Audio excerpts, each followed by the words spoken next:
You start your pre-flight inspection in the cockpit. Steps are provided on either side of the fuselage, or you may enter from the cargo compartment. There is much more to inspect on the H19 than on the reconnaissance-type helicopter, so you will be shown only the main steps of a pre-flight. To make sure the aircraft is cleared for flight, first examine Form 781.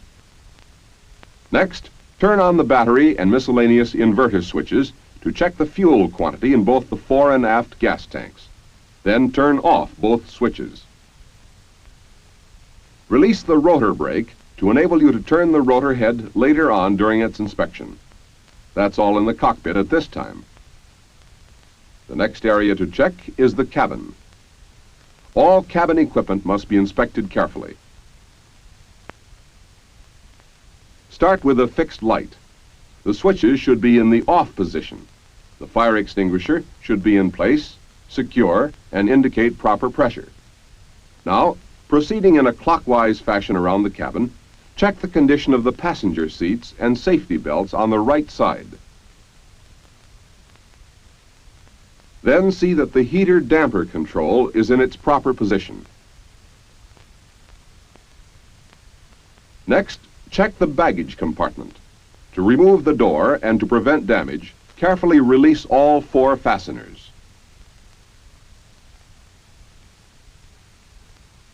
Visually check the inside of the compartment.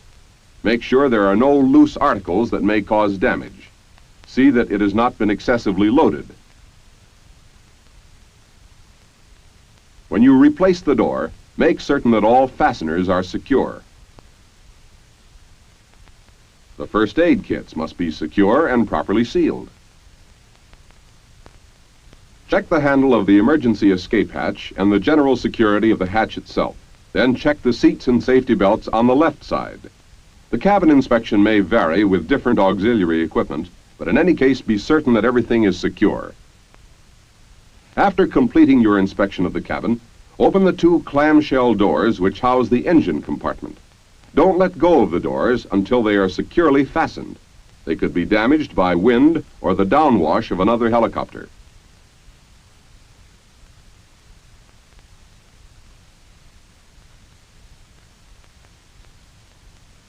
Check the left side of the nose section first.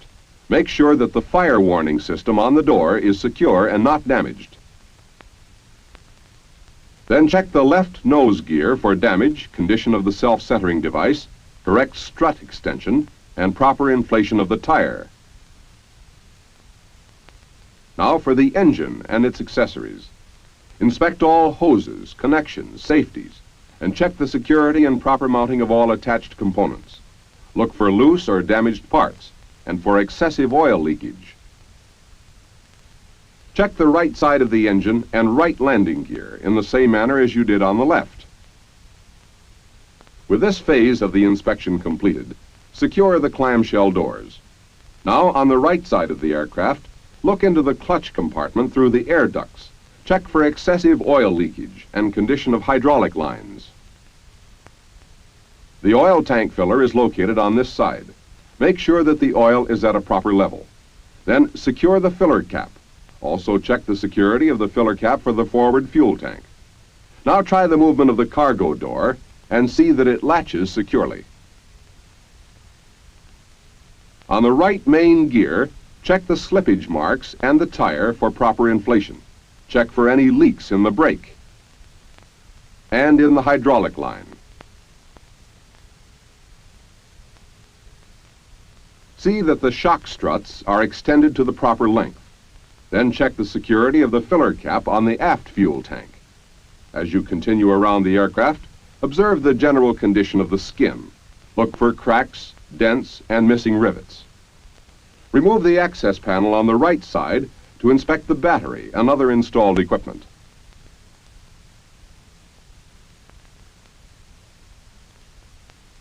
Make sure that the circuit breakers are correctly set. Replace and secure the panel. Make certain each fastener is properly positioned. Visually check the condition of the tail boom and antenna as you proceed aft. Observe the general condition of the tail pylon. Make sure that the right stabilizer and tail guard are secure and undamaged. Inspect the control cables and check for oil leakage from the intermediate gearbox. Look through the inspection window at the base of the pylon to check the oil level in the intermediate gearbox.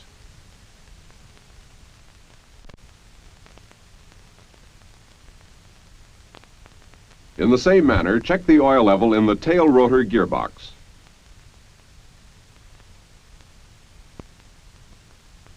Then inspect the condition of the tail rotor blades and the pitch change mechanism.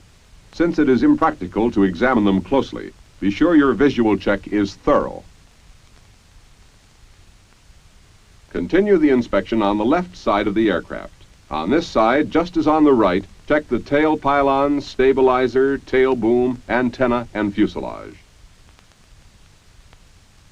On this side, you also check the static port and heater exhaust for obstructions, and the upper aft strut pin for freedom of movement. Next, inspect the left main landing gear in the same manner as you did the right. Also, the static ground wire, which is on this side.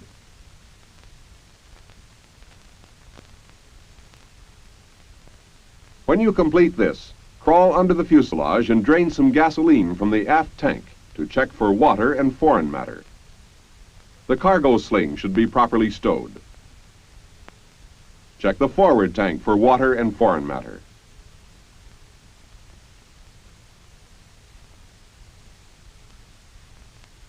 Next, climb up the left side of the helicopter for your rotor head and blade check. The window must be partially closed to enable you to let down the service platform. Now for the head assemblies. On each, check the pitch change link for tolerance, anti-flap restrainer for freedom of movement, star plate for free movement and tolerance, and blade lock for position and safety. Make sure the damper is not binding and that the fluid in its reservoir is at the proper level. Next, turn the rotor to check for freedom of movement and general condition of the blades.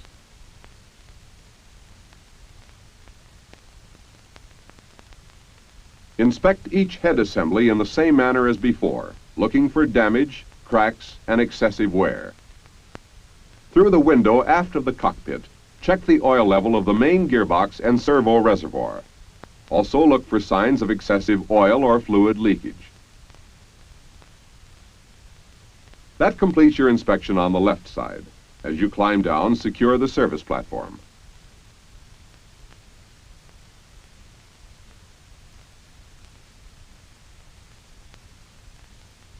Then return to the right side of the aircraft and climb to the cockpit. Check the condition of the right cockpit window and service platform. Now for the pitot tube. Remove the cover and inspect its general condition. That completes your outside inspection, so enter the cockpit. In the H19, the right side is the pilot side. Before fastening the safety belt, remember to adjust your shoulder harness, an added safety feature on this aircraft.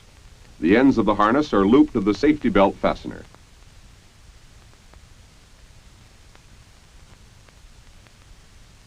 Next, put on your headset.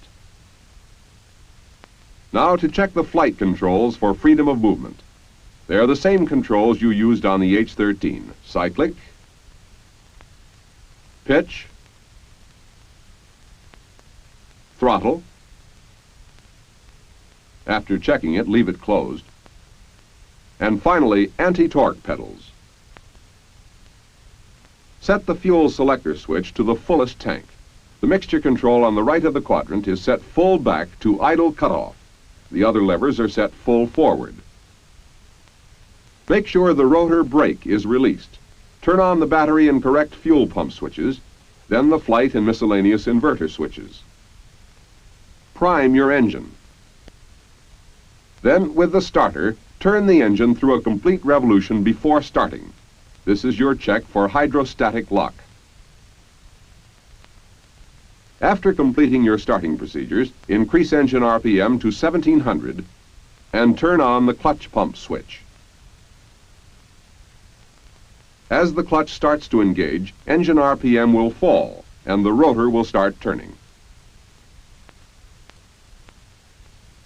Advance the throttle and raise engine RPM to between 1800 and 2000. Hold it there while the rotor continues to engage.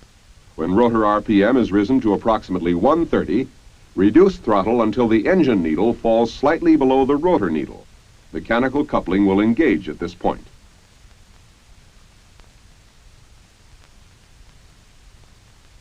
To complete the coupling, increase engine RPM until the needles join. Turn off the clutch pump switch and maintain engine RPM at 1700 for 2 minutes. This gives enough time for the oil to drain from the clutch. Then increase your engine RPM to 2000 for your servo check. In order to make this test, turn off the servo switch. The cyclic should offer resistance, but not bind. Turn the servo switch back on, and again check the cyclic. It should operate smoothly and easily, and without vibration. Next, make a normal magneto check, just as on the H13. After completing your mag check, close the throttle momentarily to split the needles. This is to test the freewheeling unit. Now join the needles and bring the engine to its operating RPM, 2350. Then as soon as the chocks are removed, you are ready for the first maneuver, taxiing. With pitch full down, release the parking brake and set the cyclic slightly forward. The helicopter may start moving now. If not, as in this instance, it may be necessary to apply a slight amount of pitch to get started. As it moves forward, control your speed with cyclic and brakes.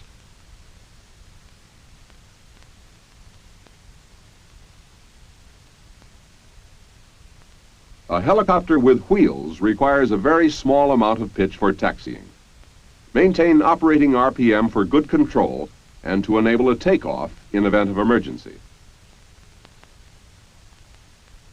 Turns are made primarily with the pedals.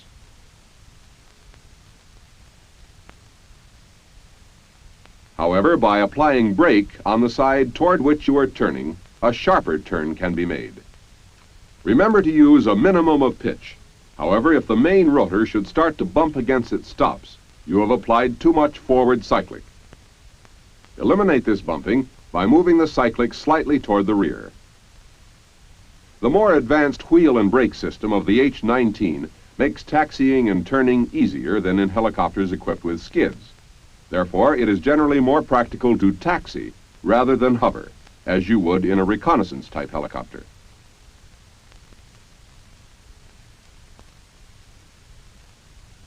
Apply foot brakes evenly on both sides when you want to stop.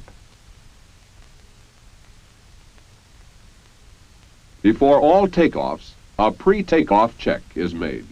All flight controls are tested for smoothness of operation. Engine, fuel, and transmission instruments are checked for readings within their proper operating range. Also check flight instruments and radio.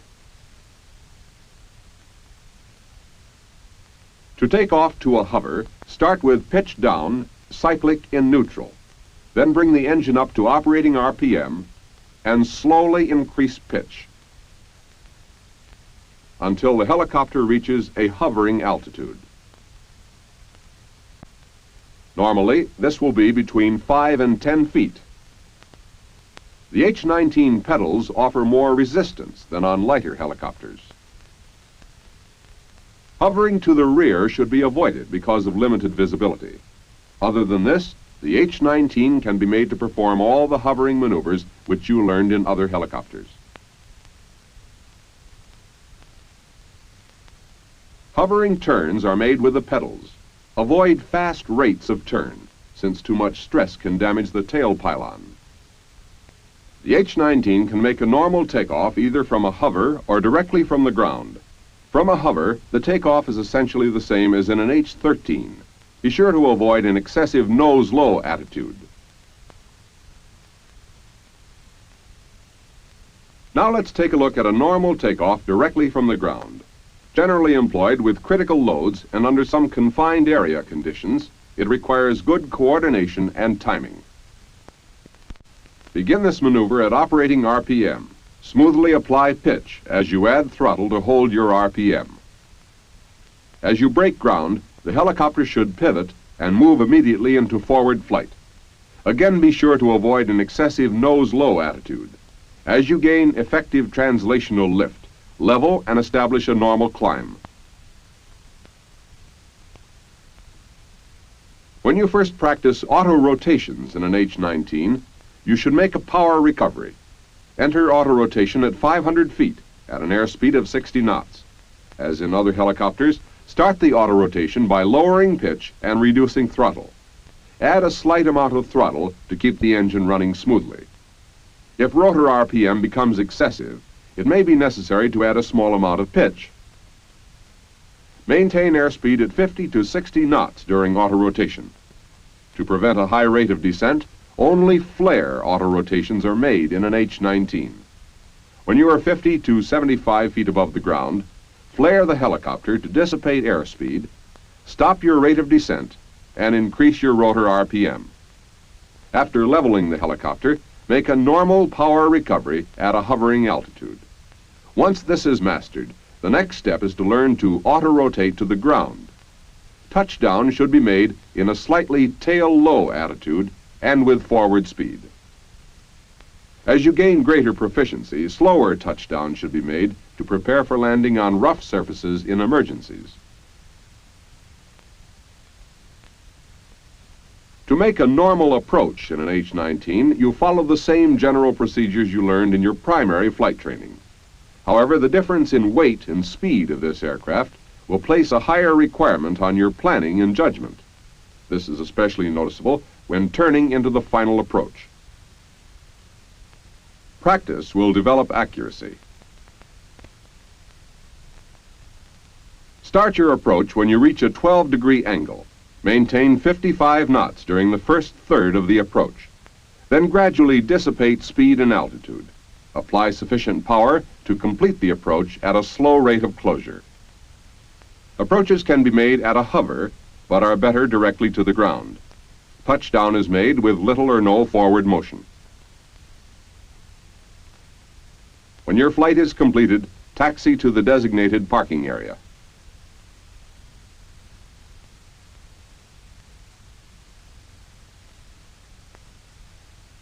After parking, you are ready to start your standard engine shutdown procedure.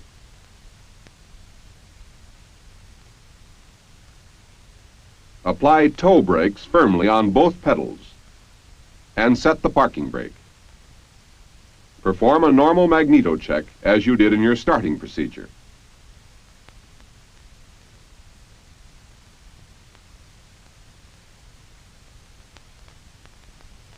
After the mag check, reduce engine RPM to about 1100. When rotor RPM is down to approximately 110, the clutch will disengage automatically.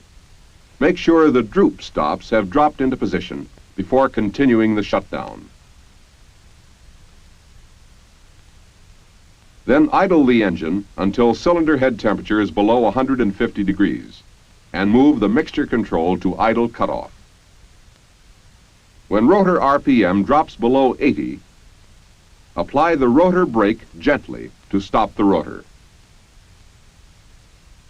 Lock the brake with one rotor blade forward. Finally, starting at the top of the main switch panel and working down, set all of the switches in their proper shutdown positions.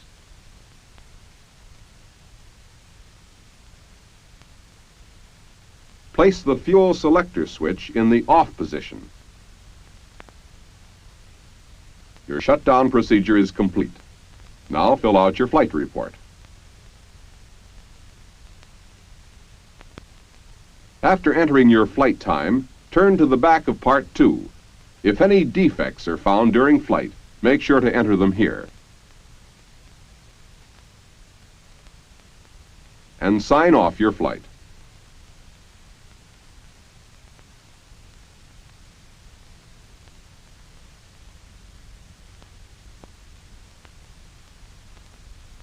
The H-19 is one of the most widely used Army helicopters. This utility aircraft has many advantages over the smaller reconnaissance helicopters with which you are already familiar. Its operation, however, is essentially the same. Now let's review the main points we covered in making the transition to the H-19. Learn to make the pre-flight inspection systematically and thoroughly. Correct cockpit procedure ensures a safe start. Taxiing on wheels isn't difficult if you keep pitch to a minimum.